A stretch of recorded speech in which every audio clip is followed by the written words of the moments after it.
বন্ধুরা, আইপিএল 2024-এর 38 নম্বর ম্যাচ খেলা হয় রাজস্থান রয়্যাল ও মুম্বাই ইন্ডিয়ান্সের বিরুদ্ধে।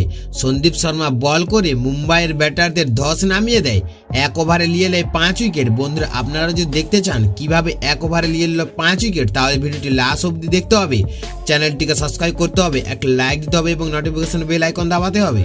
বন্ধুরা, জয়পুরে টস জিতে প্রথমে ব্যাটিং করার সিদ্ধান্ত নেয় মুম্বাইয়ের অধিনায়ক হার্দিক পান্ডিয়া, কিন্তু সন্দীপ শর্মার আগুনে বোলিংয়ের শুরুতেই চাপে পড়ে যায় তার দল। বন্ধুরা, মুম্বাইকে প্রথমে ঝটকা দেয় বোল্ড রোহিত শর্মাকে 6 রানে আউট করে। তারপর সন্দীপ শর্মা ঈশান কিষানকে 0 রানে, তারপর সূর্যকুমার যাদবকে 10 রানে আউট করে রীতিমতো ধুঁকছিল মুম্বাই। বন্ধুরা, 54 রানে তারা হারিয়েছিল 4 উইকেট। মুম্বাইয়ের হয়ে হাল ধরে নেহাল ও তিলক। নেহাল 24 বলে 3টি বাউন্ডারি আর 4 ছক্কায় খেলেন 49 রানের ইনিংস।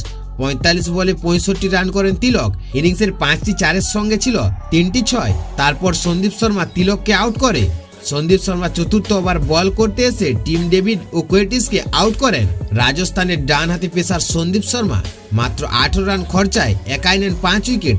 32 রানে 2 উইকেট শিকার ট্রেন্ট বোল্টের।